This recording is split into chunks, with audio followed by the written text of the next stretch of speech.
good to be in the house of the Lord today. It's good to be able to share the word with you as well today. We're going to be in First Kings chapter 3. We'll be in 1 Kings chapter 3. So if you turn in your Bibles with me there, that's where we'll spend the majority of our time today. 1 Kings chapter 3. You know what a lift pump is? Do you know what a sewer lift pump is? Some of you know well what that is. Imagine, it's a clear, crisp, early morning, downtown Brooklyn, cars honking everywhere, right? Traffic everywhere.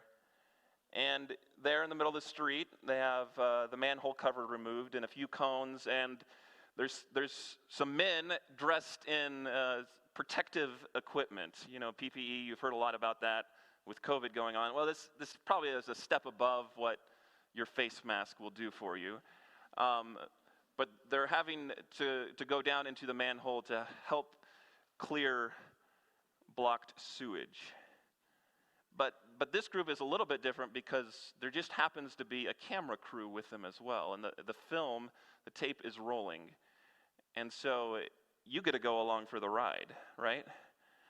And the guy that hosts this show tells of these varied, dirty jobs that he gets to experience. And maybe you've seen some of those. He tells another story, not in Brooklyn, but in San Francisco, where he got to deal with one of these sewage lift pumps. And it happened to be a 5-story silo that goes down into the ground. And then at the bottom, there's a pump. And what does that pump do? Well, that pump is supposed to take all the sewage at the bottom and take it all the way to the top. But what happens when that pump fails? Someone has to go down there and attach a cable to the pump and bring it out. And you probably know the guy's name, Mike Rowe of Dirty Jobs, tells of these stories, and you even get to experience these stories with him. And he says that was, in his mind, probably the dirtiest job of all the dirty jobs that he ever did, was working just with human waste and sewage and filming it so that all of us could watch, right? So let me ask you a question. Why would a man do that? Why would he go down 5-story silo and hang on to a sewage pump, because he's not hired by the sewage company, and bring a camera and show people dirty jobs? Why would he do that? For the money? For the fame? I think there's easier ways to do that, right? Well, Mike Rowe tells why he does what he does. He tells us why he started foundations like the Mike Rowe Works Foundation. It's because he realizes that in our country, there's a shortage, and there's a shortage of something specifically, and it's not sewage pumps necessarily. The shortage is actually a shortage of skills. There's a shortage of skill sets of people that are able to do these types of works. These types of work that take knowledge. It takes hands-on knowledge, right? It's not just something you can sit behind a desk and do. You're getting out there and you're getting dirty. And so he realizes there's a gap in the skill space. And so how he introduces all of his shows, Dirty Jobs, he says, "My name's Mike Rowe, and this is my job. I explore the country looking for people who aren't afraid to get dirty. Hardworking men and women who earn an honest living doing the kinds of jobs that make civilized life possible for the rest of us. Now get ready to get dirty," is how he starts. And so he realizes there's something lacking in our society, in our culture, and that is skill, specific skill sets. And when we come to 1 Kings chapter 3, we're going to also see that there's another type of skill or skill set that I would say is lacking in our culture and our society today. And it's a word that you know if you have any knowledge of the Bible, and it's the word wisdom. Because who we're looking at today is actually King Solomon. And what was King Solomon known as? He was known as the wisest man who ever lived. Also, the richest, wealthiest king of his era, of his time. And we read Solomon's writings and we see very quickly that he also realized that there was a shortage of this skill of wisdom, but it's not earthly wisdom, as we're going to see. What Solomon gains here in this chapter, and then also speaks of in many other places in his writings, is a heavenly wisdom.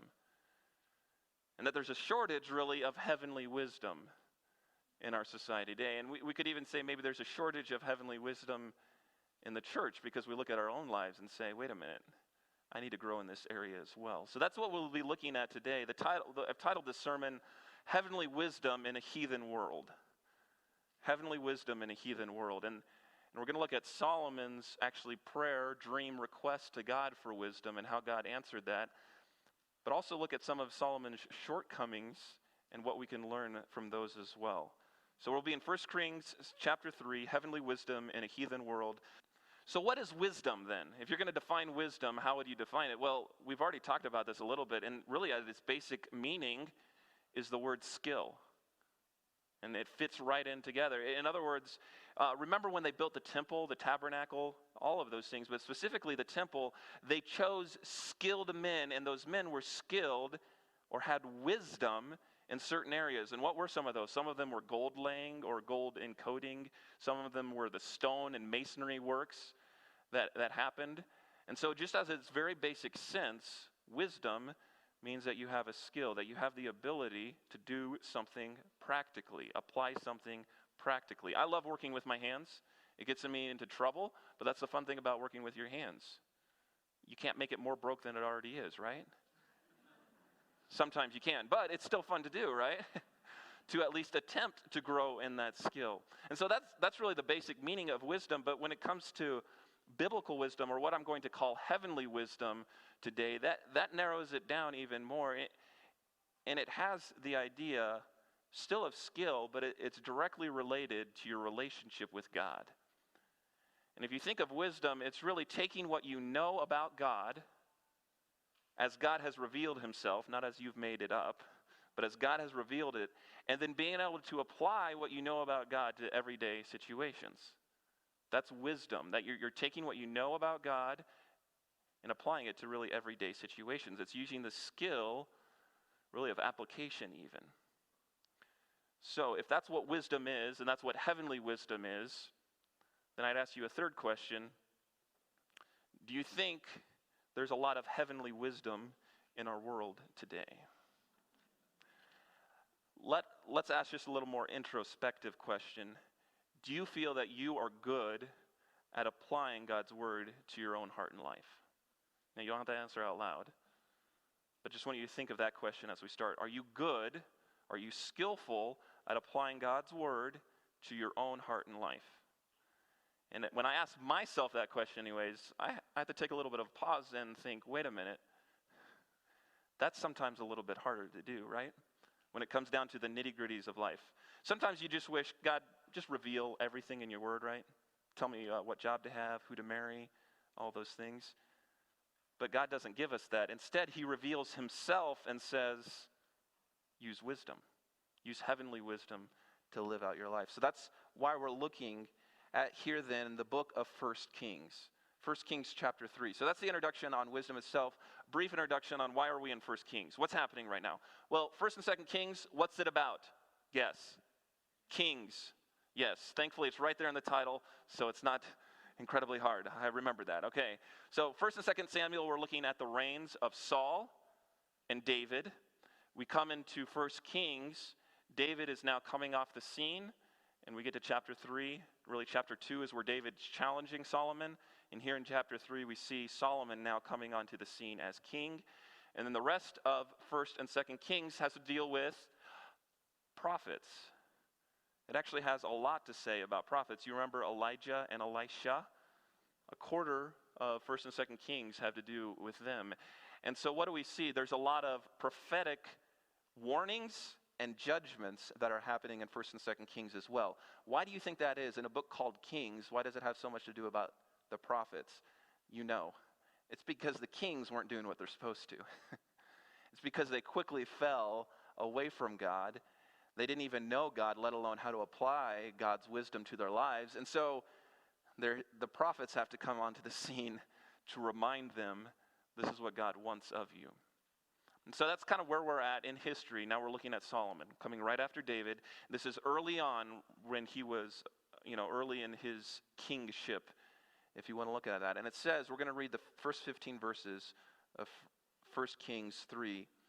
Would you follow along as I read out loud? And it says in 1 Kings 3, and Solomon made affinity with Pharaoh, king of Egypt, and took Pharaoh's daughter and brought her into the city of David until he had made an end of building his own house and the house of the Lord and the wall of Jerusalem round about. Only the people sacrificed in high places because there was no house built unto the name of the Lord unto those days. And Solomon loved the Lord, walking in the statutes of David his father, only he sacrificed and burnt incense in the high places. And the king went to Gibeon to sacrifice there, for that was the great high place. 1,000 burnt offerings did Solomon offer upon that altar. In Gibeon the Lord appeared to Solomon in a dream by night. This is where it starts. And God said, ask, what shall I give thee? And Solomon said, thou hast showed unto thy servant David my father great mercy, according as he had walked before thee in truth and in righteousness and uprightness of heart with thee, and thou hast kept him for this great kindness, that thou hast given him a son to sit on his throne, as it is this day.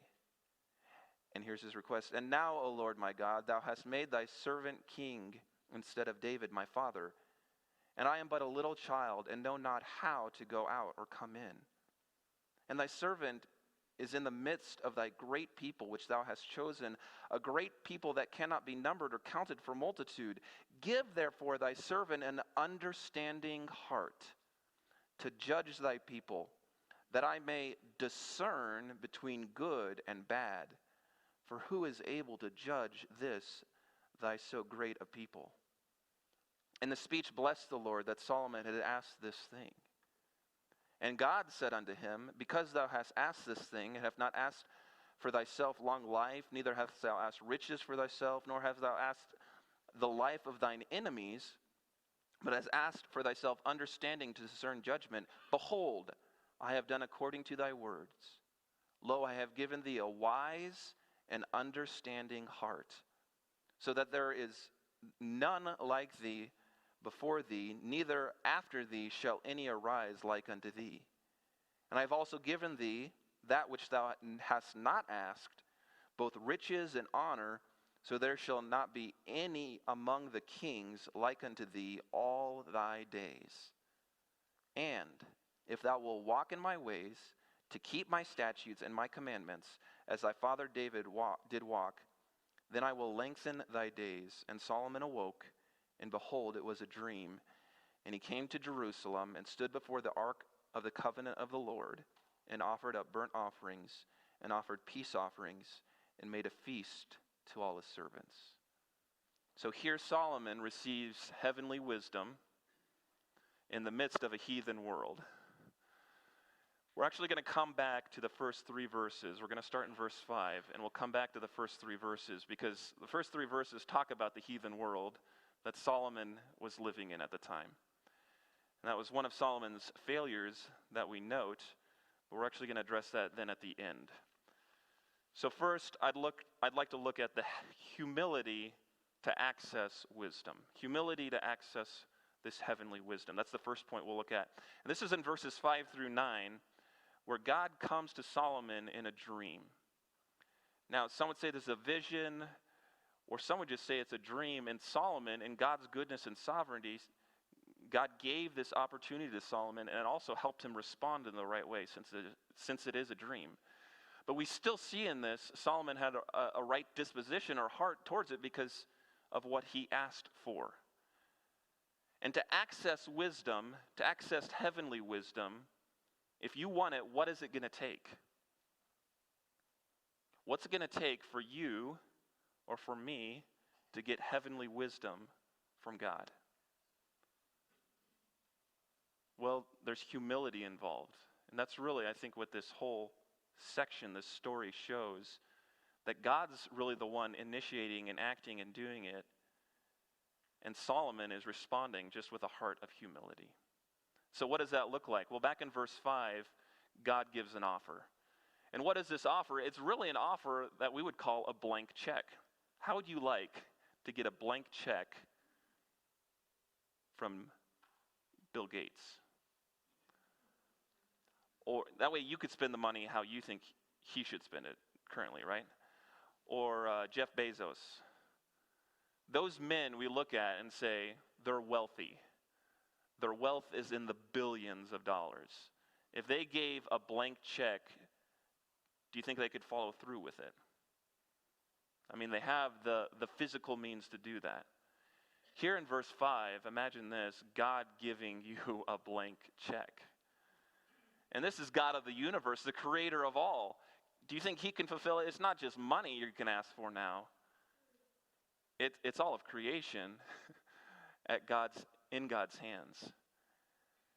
So if you were in Solomon's position here, not that any of us are going to attain to the stature of Solomon, but what do you think your heart would initially ask for? Would it not go to people that you love? I want to take care of them. I want to make sure they're cared for, whether it's spiritually or physically. Or your own needs. Do you have any needs in your life right now? In other words, have you gotten stressed out this past week because you didn't have something you thought you needed or you wanted or needed in that time? And here a blank check from God is presented. And if you think of all the things that we in our natural human state would ask for, and yet Solomon, he asks for wisdom, for understanding, to know God and to know his ways. And you see that's a big deal, that first God really has to offer. And we see this in other passages too. God is the one from where wisdom comes out of, from which all wisdom flows. And so if you want wisdom, you have to realize true wisdom, heavenly wisdom, it's going to come from God. And the source is found in God. It's not going to be found in anyone else or any other person or any other being. It's found in God. So that's where we have to seek it from. Notice what else, though, Solomon did in the midst of this blank check offer. In verse 6, Solomon's first response was not, oh, I have a blank check, let's go spend it. What was his first response to God?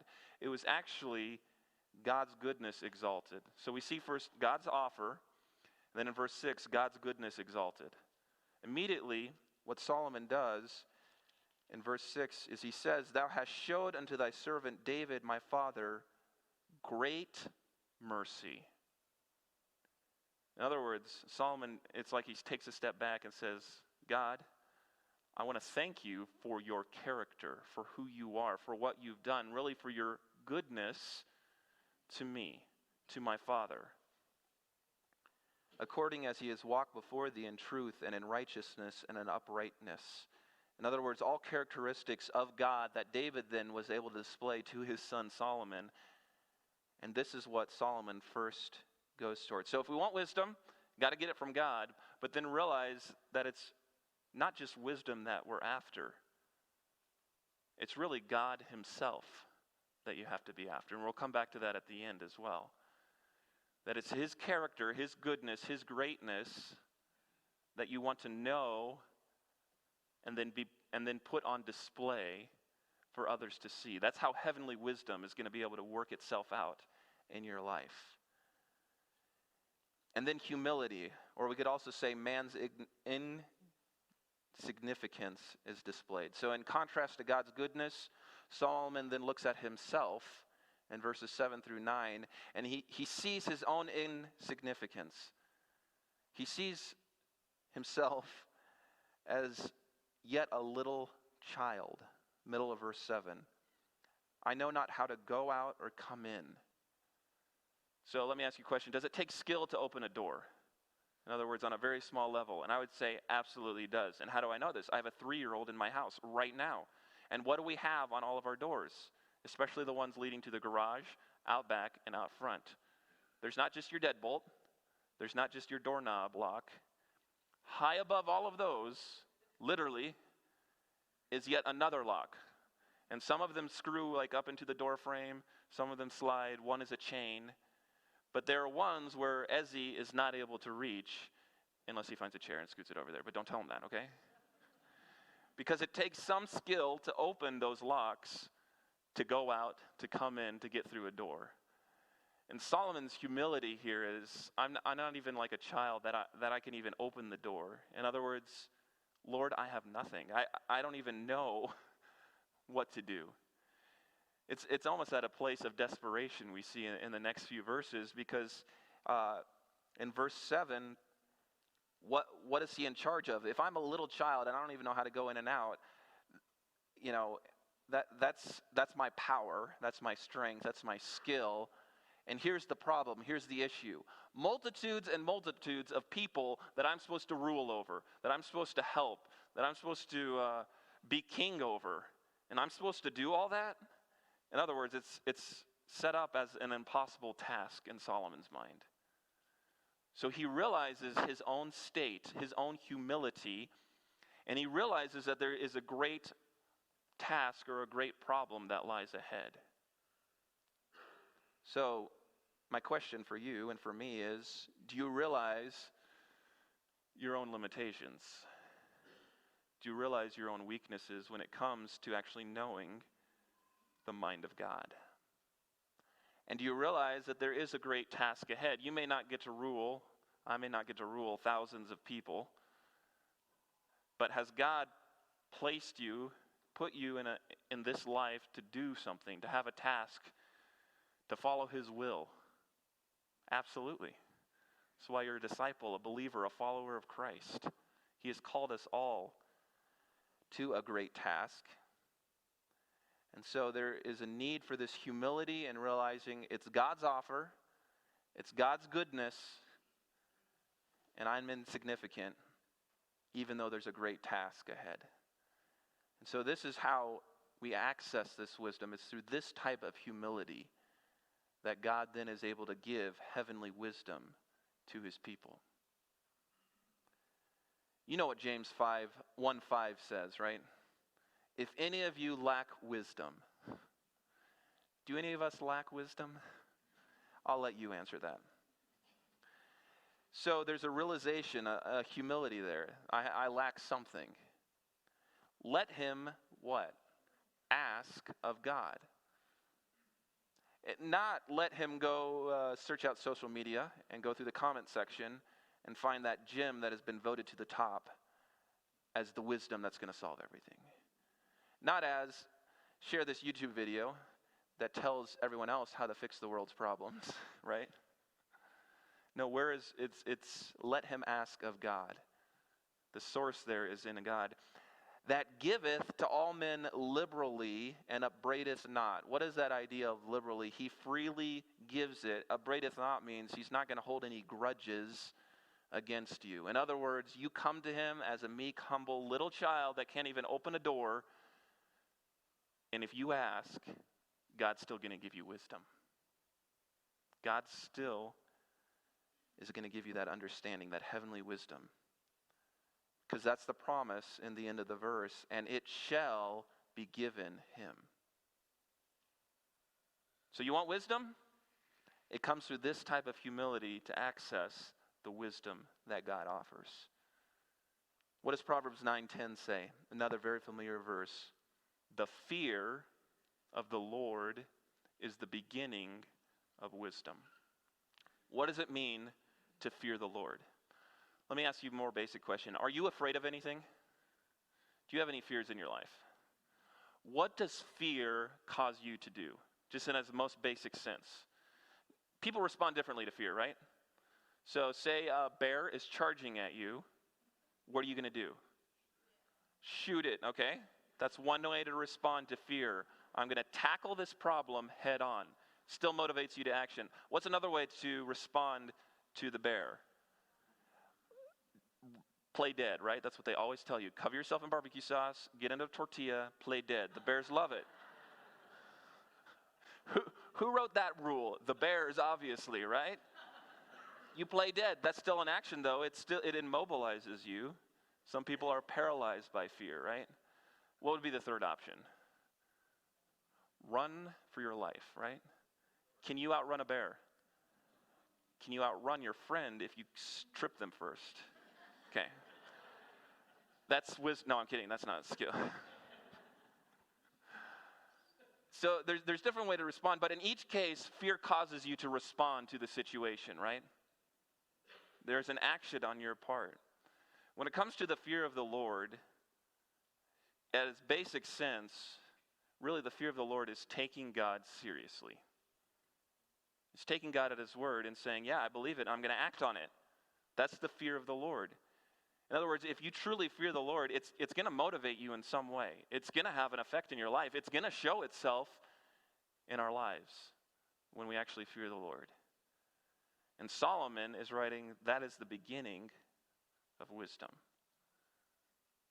So, humility to access wisdom that is only found in God. So we're looking at heavenly wisdom in a heathen world. We've looked at the humility we need to access God. Secondly, we're going to look at verses 10 through 14 and see that God blesses wisdom. In other words, when it comes to heavenly wisdom, God is pleased with those who desire it. We see that through the life of Solomon in verses 10 through 14. Notice with me down in verse 10 of 1 Kings chapter 3, where it says, and the speech, that is Solomon's speech, it pleased the Lord that Solomon had asked this thing. Can you please God? Now, coming from a Baptist preacher who teaches faith is the only way to salvation, and I ask the words, can you please God? You may think, wait a minute, we can't earn our way to heaven. That's not what we're talking about here. We're not talking about trying to gain God's favor. God's favor is because of who he is, not because of who we are. But just as a father is pleased with his son when he obeys, when he calls him daddy, when he snuggles up on the couch with him, when they do projects together, just spending time together, there's a pleasing for the father in a relationship like that with the son. We too, by our actions, the result of what Christ has done in us, can please God as well. And here, because of Solomon's response, God is pleased. So let me ask you a question. Do you want God to be pleased with you? I don't know about you, but that's a desire of my heart, even though I fail in so many ways and come short. But yet, the desire for heavenly wisdom and asking God for that is something that God here is pleased with, that it's a good thing. Notice also that God, in his blessing this wisdom, he fulfills Solomon's request for specifically wisdom. And that's verses 11 and 12. God gives wisdom.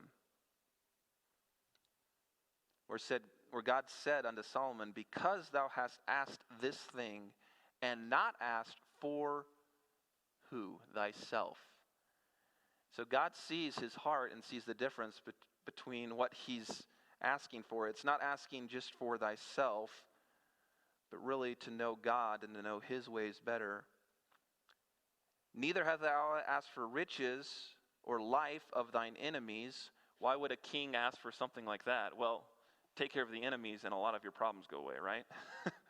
In fact, in the previous chapter, Solomon speaks of his wisdom, but it's an earthly wisdom where he tries to go out and defeat other armies. And it's not done all in the proper way. Here, God is saying, because you haven't asked for those things, but asked for thyself understanding to discern, judgment, really that idea of skill to discern, behold, I have done according to thy word. God grants him his desire. And his desire is fulfilled in the two words of wise and understanding. Very companion words, but it includes knowledge. You have to know about a situation, but also understand a situation. Is there a difference? Yeah. We know about a lot of situations, don't you? If you read the news, you know about them. Do you understand everything that's happening? I sure don't, because you don't always know if your knowledge is correct, right? So to know something, yet there's another level to understand it, and then wisdom is then applying God to that situation if we're talking about heavenly wisdom. And God says, I will grant that request. But even above and beyond that, God keeps on going and says, because you've asked really for me and for wisdom to know how to lead, I'm going to give you something even beyond that. I'm going to heap it on, and that's what happens in verse 13, where God gives riches and honor. In other words, God loves to bless children that he's pleased with. Again, I'm not teaching prosperity gospel here. But do you want to be blessed of God? Do you want to be pleased? Do you want God to be pleased with you? And I'm talking to believers here. Please understand, if you don't know Christ, this is going to seem like a works-based religion, and that's not the point here at all. That's not what we believe. But instead, the desire here is to have the right desires, to desire God, to know his will and his way, and then trust him for the blessings. And so God blesses Solomon with riches and honor, and it goes into all of those things. And he says, there's not going to be anyone else like you. Do you know what Solomon had in his kingdom? We know about the temple, right? He was able to get that built. It took 7 years, a beautiful temple, golden vessels, silver, overlay, beautiful wood, all of that. That was just one of his building projects. You realize that? He had his own palace. He had a hall of just like armory equipment. It had a whole bunch of golden shields on the wall, because why not? If you have all this gold, just put it up there. He built a lot of places for all of his wives. We'll get into that maybe a little bit later. But he was really at that point the wealthiest man on earth.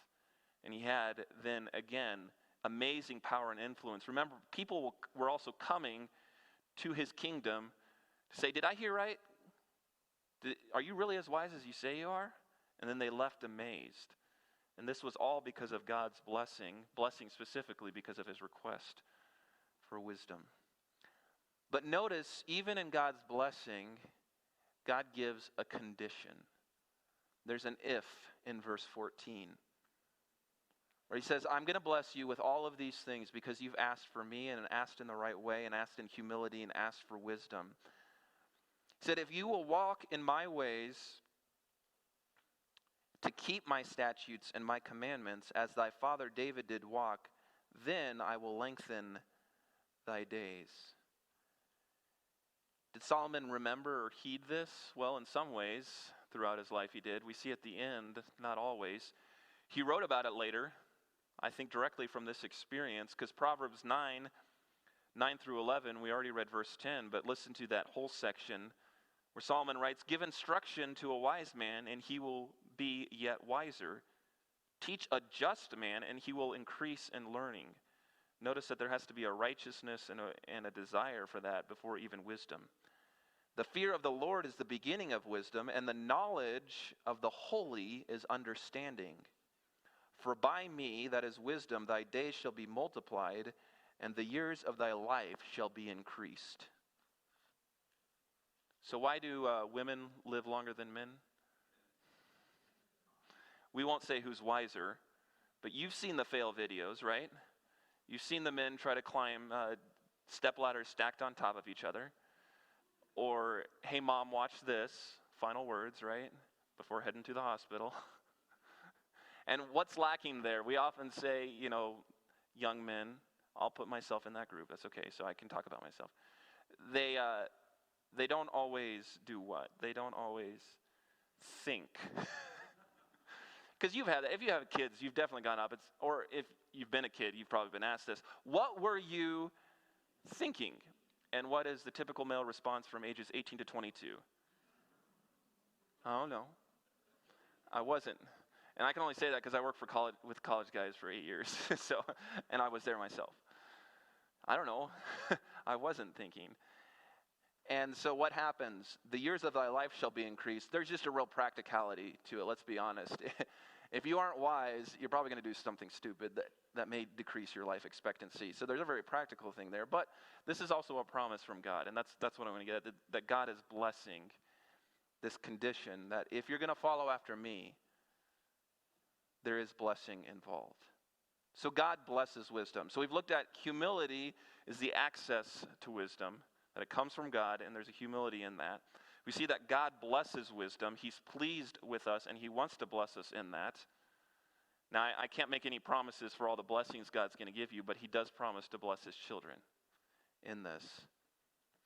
But the third thing I want to look at is that disobedience destroys wisdom.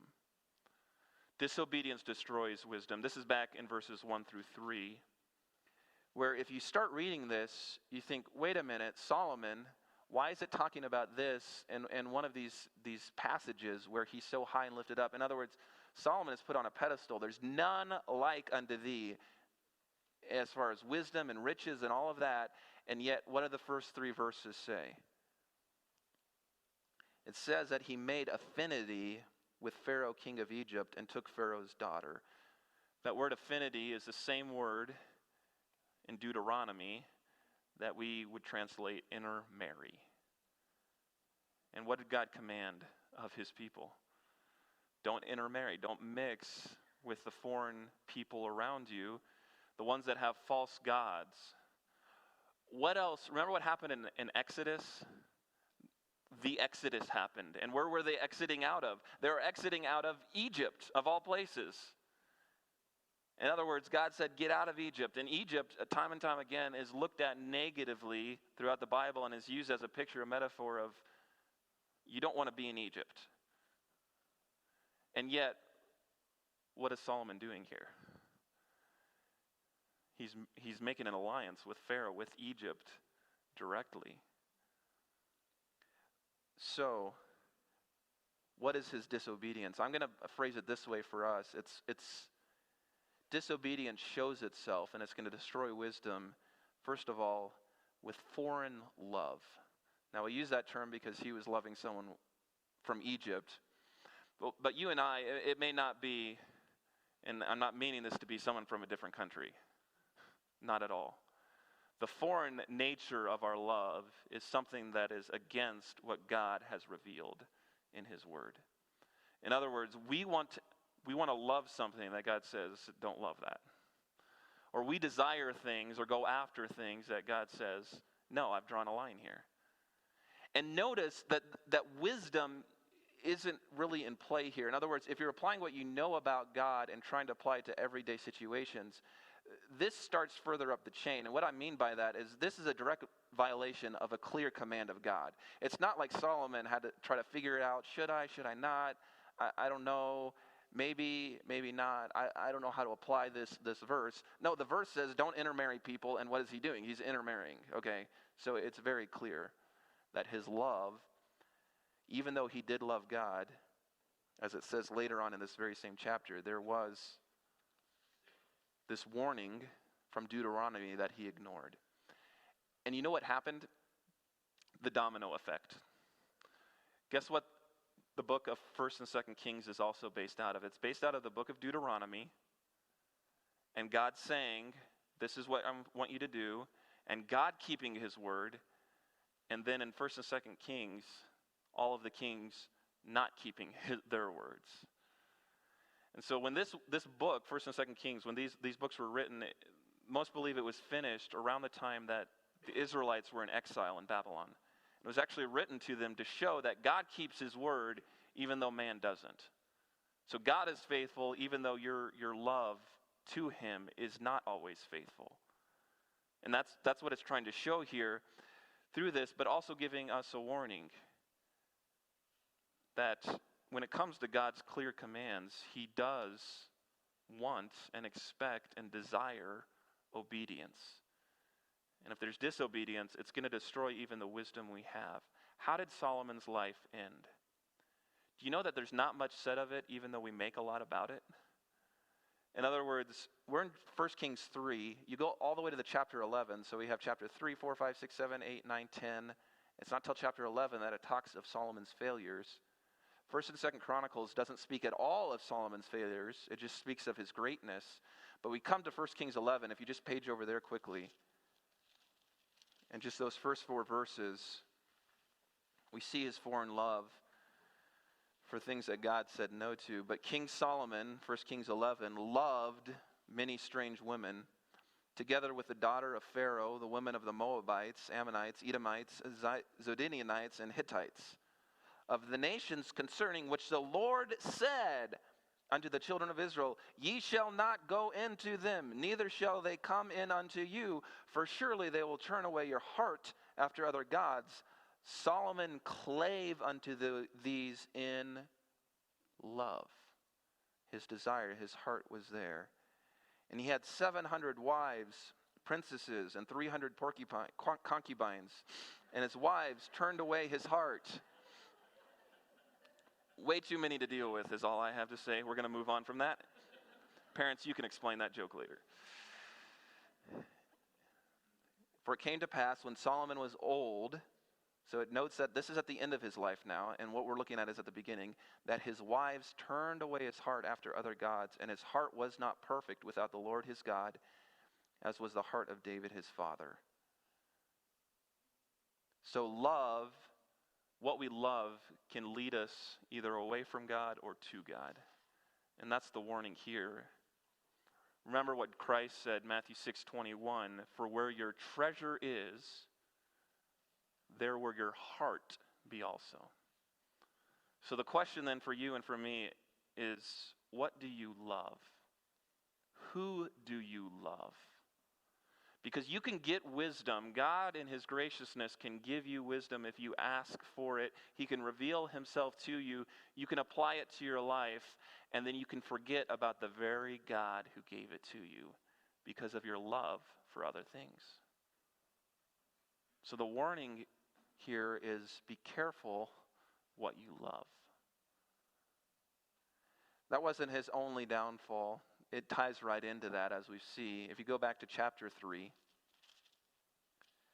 in verse 3, it says, And Solomon loved the Lord, back at the beginning of his life, walking only in the statutes of David his father, except, really is the idea, or only he sacrificed and burnt incense in high places. What is he talking about here? Throughout Israel at that time, the temple was not yet built yet, and so people had set up their own altars to sacrifice to God, and their own places, sometimes even temples, and that's what it turned into. And who were they worshiping? Well, at this time, they were trying to worship the one true God, but they weren't doing it how God told them to. Remember, they had the tabernacle to go to.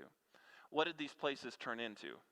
So they started off as just altars and temples to worship the one true God, and we don't have to read very far, and we see that's not what they were used for going forward, right? They quickly devolved because they weren't obeying God. And so what do we see? There's a foreign love, but there's also a false worship that love led to. There's a false worship, these high places. And so even if you have wisdom, this is one of my professors that I'm quoting here. He says, we do not benefit from wisdom that we do not heed, any more than Solomon did. Wisdom is God's gift, but wisdom must be heeded.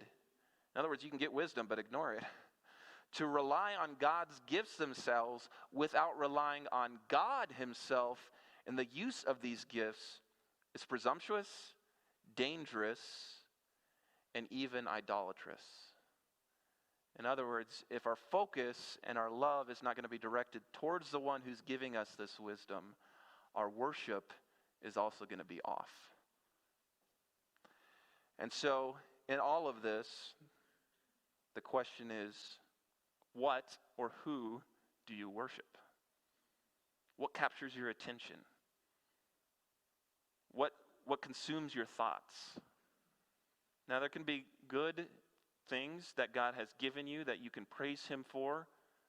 Like this week, I found a really good deal on Craigslist on an air compressor so I could blow my sprinklers out. What a blessing. But guess what?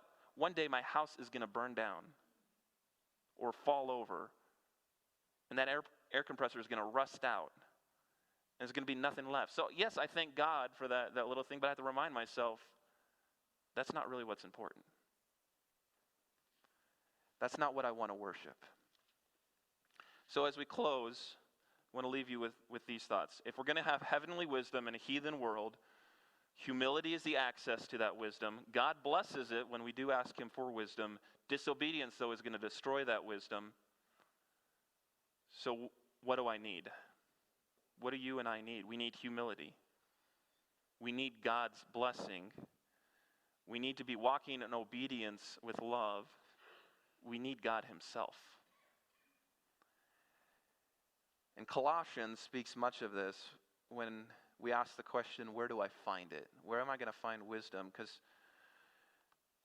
we find that in the New Testament, Colossians gives a lot of info on this topic of wisdom as well. In Colossians chapter 2, verse 3, says that in whom, that is talking about Christ specifically, in whom are hid all the treasures of wisdom and knowledge.